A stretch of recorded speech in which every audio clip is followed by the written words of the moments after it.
teman-teman, hari ini kita akan belajar tentang materi, benda dan sifatnya. Ayo mulai belajar. Banyak benda di sekitar kita, dimanapun kamu berada, pasti menemukan benda. Misalnya, di dalam rumah saja kita bisa menemukan berbagai benda.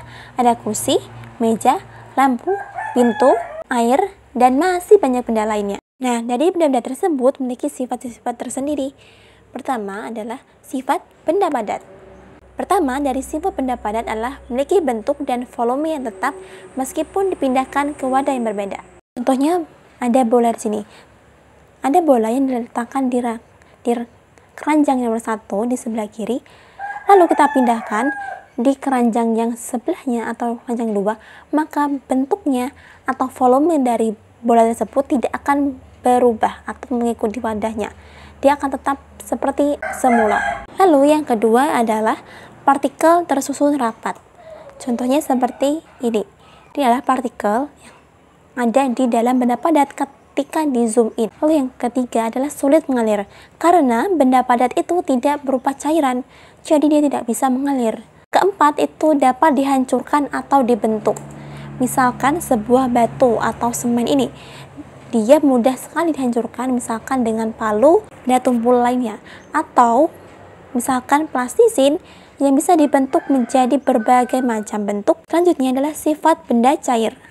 Pertama, sifat benda cair adalah mengalir ke tempat yang lebih rendah. Dia mengalir dari tempat yang lebih tinggi ke tempat lebih rendah. Contohnya seperti ketika kita menuangkan air ke dalam gelas. Nah, seperti ini. Nah, ini salah satu sifat benda cair. Ini juga berhubungan dengan gaya gravitasi. Yang kedua adalah volume tetap. Artinya seperti ini. Misalkan ada air, dia bervolume atau berisi 100 ml. Ketika kita pindahkan ke 3 wadah berbeda, meskipun wadah itu bentuknya berbeda, tapi dia akan tetap 100 ml isi tersebut. Berubah karena bentuknya besar, maka dia akan berubah menjadi 500 ml, nggak akan. Dia akan tetap pada awalnya 100 ml.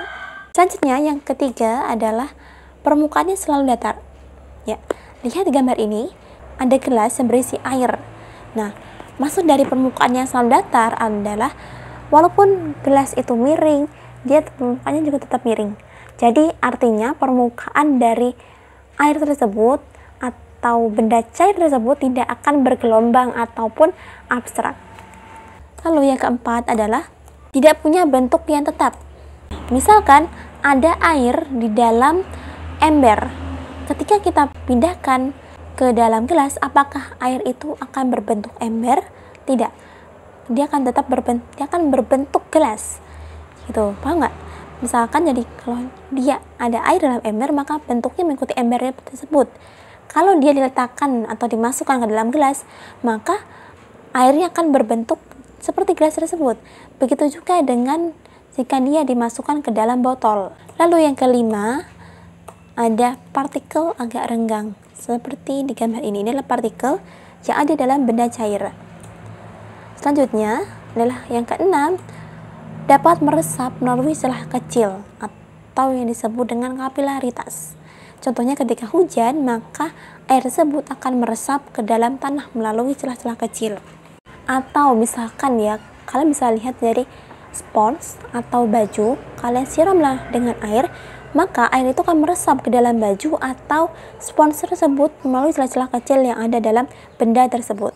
Lalu yang selanjutnya adalah sifat benda gas. Yang pertama, sifat-sifat benda gas adalah mengisi seluruh ruang. Contohnya ketika kalian meniup balon, udara yang kalian keluarkan akan mengisi seluruh ruang atau wadah yang ada dalam balon tersebut, maka akan membuat balon tersebut menjadi bulat. Gitu. Lalu yang kedua adalah bentuknya tidak tetap. Contohnya seperti asap ini. Jadi ketiga adalah tidak dapat dilihat tapi bisa dirasakan keberadaannya. Nah, contohnya adalah ketika kita bernafas. Nah, kita akan bernafas dengan udara. Jadi walaupun udara atau oksigen ini tidak bisa kita lihat di sekitar kita ini, tapi kita bisa merasakan keberadaannya dengan cara kita menghirup udara tersebut atau menghirup oksigen. Lalu yang keempat adalah partikelnya sangat renggang dan bergerak bebas. Inilah gambar dari partikel yang ada dalam gas. Adik-adik pernah tidak makan es krim? Saat kita makan es krim di siang hari, maka akan cepat sekali mencair. Peristiwa ini disebut dengan perubahan sifat benda. Ada 3 hal yang menyebabkan perubahan sifat benda. Yang pertama adalah perubahan sifat benda karena dibakar. Contohnya adalah ketika kita membakar sampah. Awal mula sampah ini berwarna, tapi ketika dibakar, maka akan berubah menjadi air. Lalu yang kedua, perubahan sifat benda karena dipanaskan. Contoh margarin ini, semula margarin merupakan benda padat, tapi karena dipanaskan, margarin akan mencair.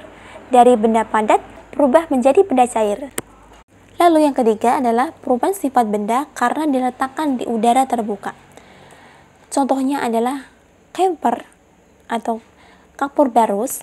Biasanya teman-teman atau adik-adik bisa menemukan ini di dalam lemari baju. Fungsinya adalah untuk mencegah lemari tersebut dan baju tersebut dari bau apek dan juga datangnya serangga. Nah, ketika camper ini diletakkan di dalam lemari atau di udara terbuka, maka dia akan menguap dan akan menjadi kecil. Nah,